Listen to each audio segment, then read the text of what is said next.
Naka-auto accept tayo guys, no? Uy, sabi niya, inbox po sana kasi may ilalagay sa harap. Salamat po. Naku ma'am, click po dala ko. Click po ito ma'am. Speaker. Ano ba tong first booking natin? Nag-request siya, inbox po sana kasi may ilalagay sa harap. Naku, malaki po ba? Tignan na lang natin kung kaya.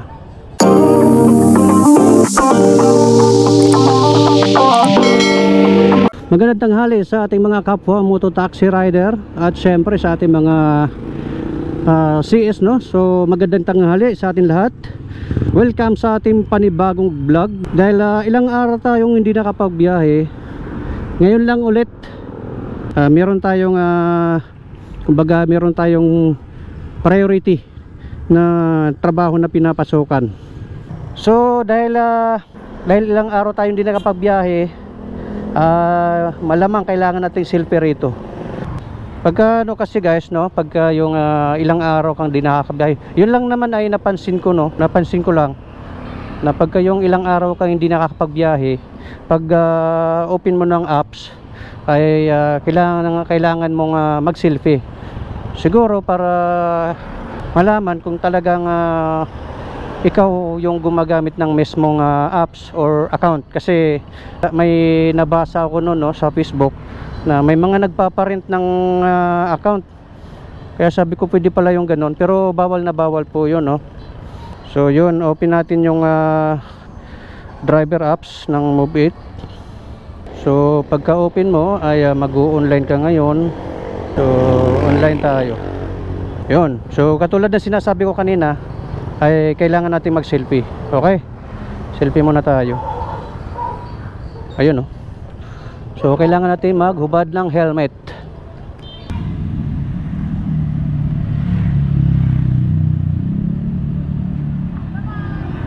So ang next step natin ay online na tayo para pasukan tayo ng booking. Time check, no, 12:42 ng tanghali. Online tayo. Antay natin na may papasok. So naka-auto accept tayo guys, no? Uy, sabi niya, inbox po sana kasi may ilalagay sa harap. Salamat po. Naku ma'am, click po dala ko. Click po ito ma'am. Speaker. Ano ba tong first booking natin? Nag-request siya, inbox po sana kasi may ilalagay sa harap. Naku, malaki po ba?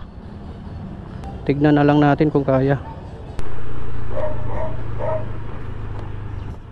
Kaya ba, sir? Laki pala. Gitna, ma'am, pwede. Hindi ka ba hassle sa'yo? Ma'am? Hindi ba hassle sa'yo? Okay lang. Ganun din, pag sa inbox, di rin kaya yan eh. Shower cap, ma'am, gagamit ka pa? Ay, sige po. Di na?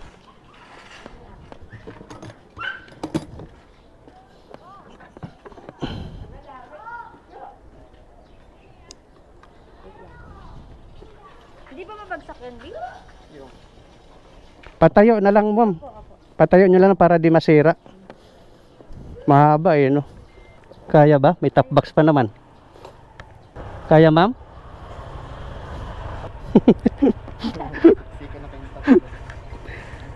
Okay na po? Okay lang, ma'am. Parte na ng trabaho namin yan. May second booking tayo.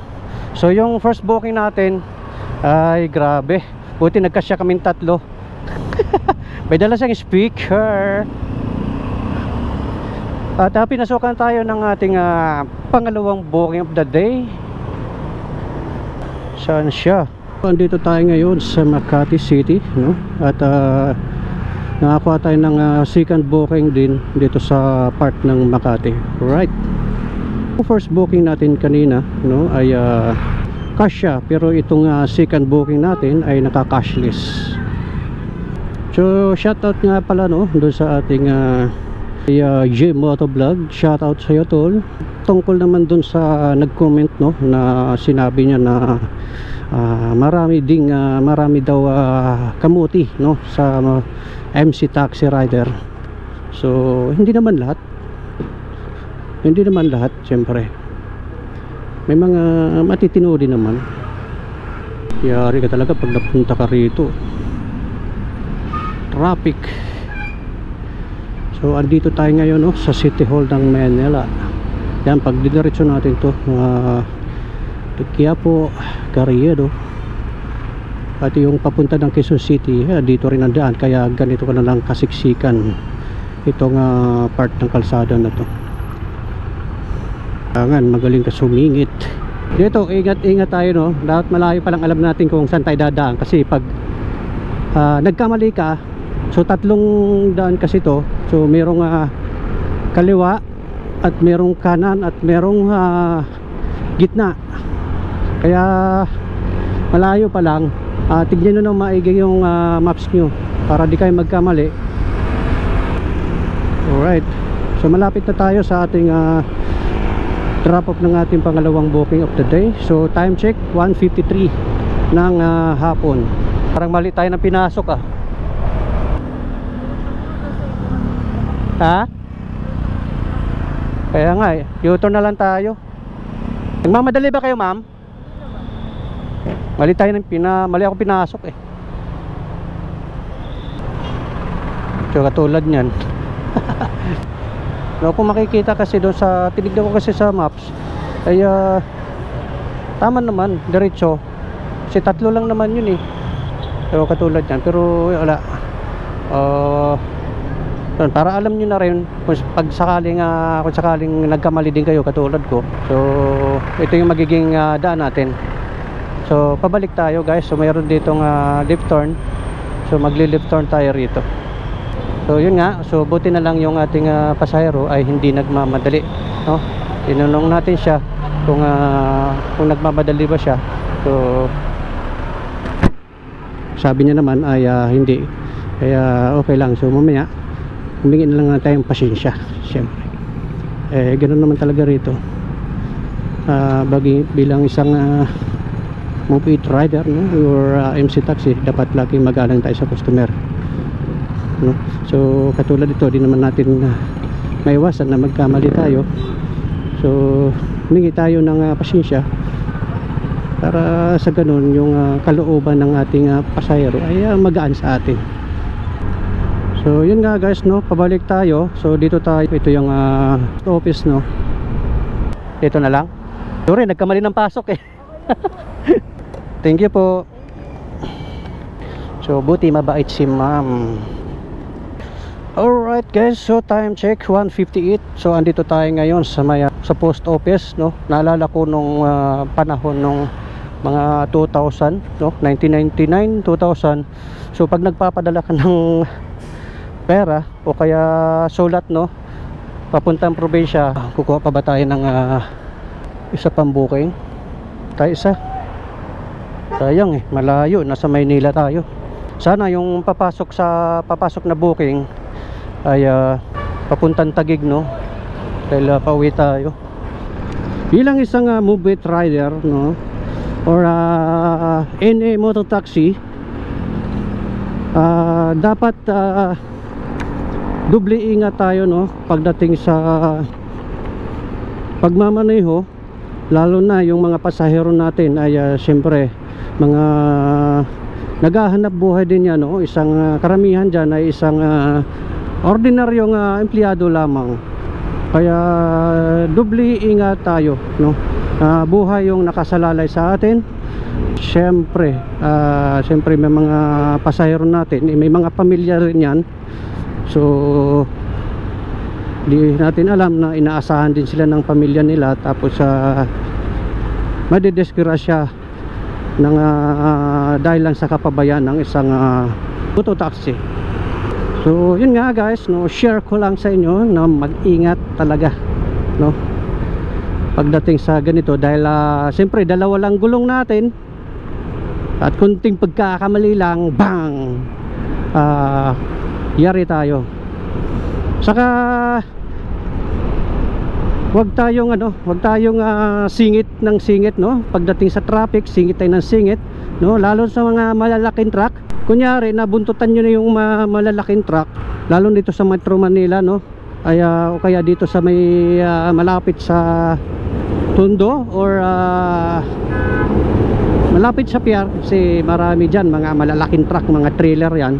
So wag kayong dumikit, o kaya pupwesto lang kayo sa, pwede naman magkabila, pero dapat kita niyo yung side mirror ng driver, yung bang magkikita kayong dalawa, para pag tumingin sa side mirror yung driver ng truck ay makikita kayo. So wag tayong pumisto sa mga blind spot, no, tinatawag na blind spot, yung tutok na tutok ka sa puwita ng truck, or nasa mismong harapan ka ng truck, kasi ang truck mataas yan, so di kayo mapapansin pagka ando kayo sa harap. So andito tayo ngayon sa Taft Avenue,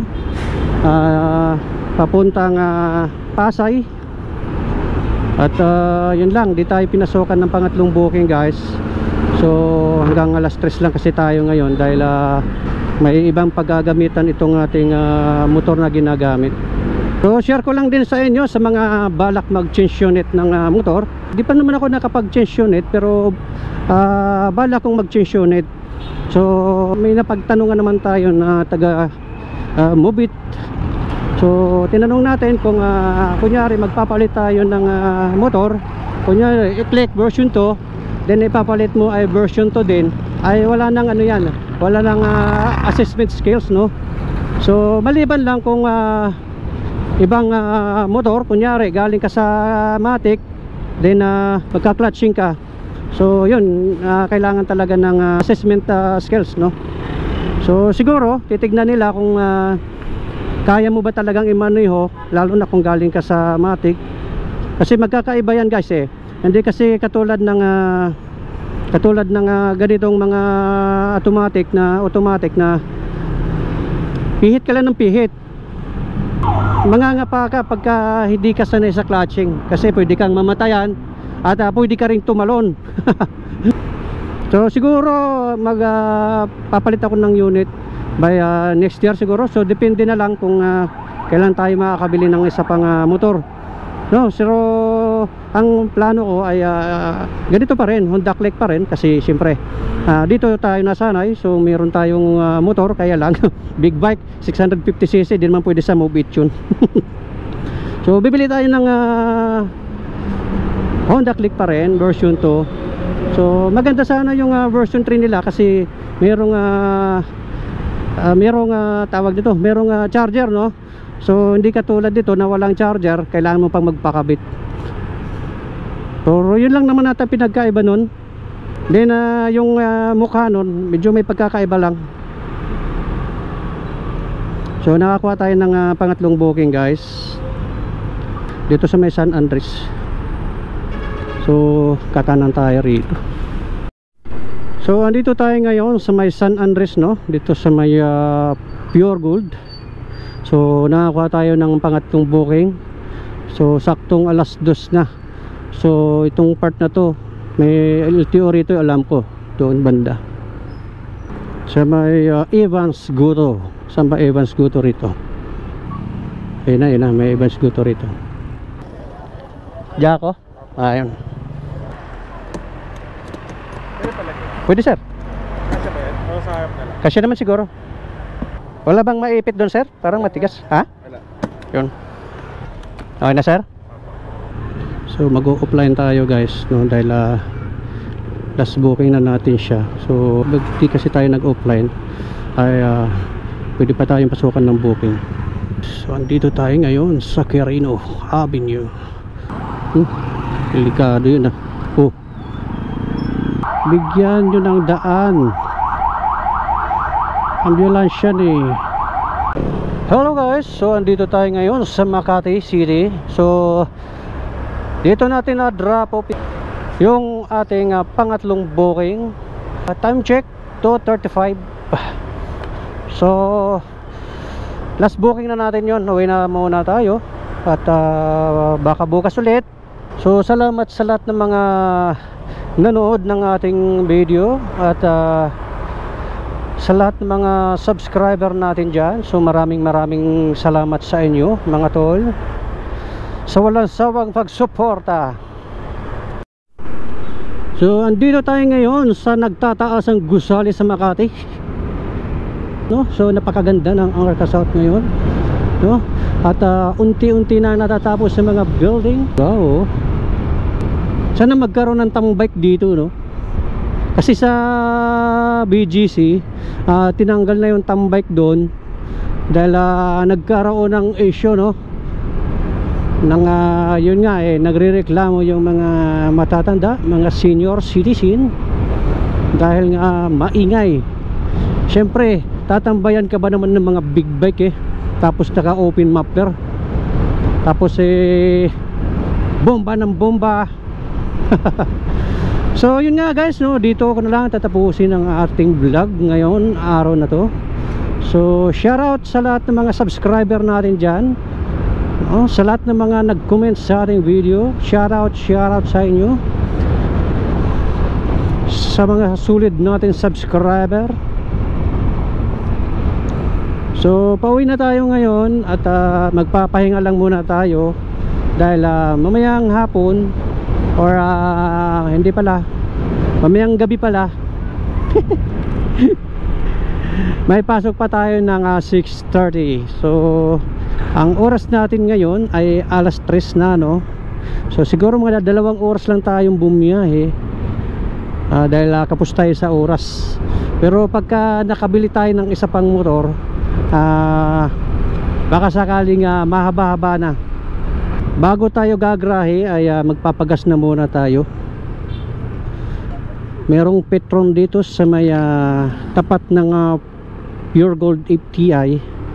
Magpapagas tayo riyan. Papagas lang tayo. So yun nga guys, dito ko na lang tatapusin ang vlog na to. Maraming salamat. At siyempre, kung hindi ka pa nakapag-subscribe ng ating channel, no, pakipindot lamang ang subscribe button at ang notification bell dyan sa gilid para ma-update ko kayo sa mga bago kong i-upload na video. So maraming salamat at God bless.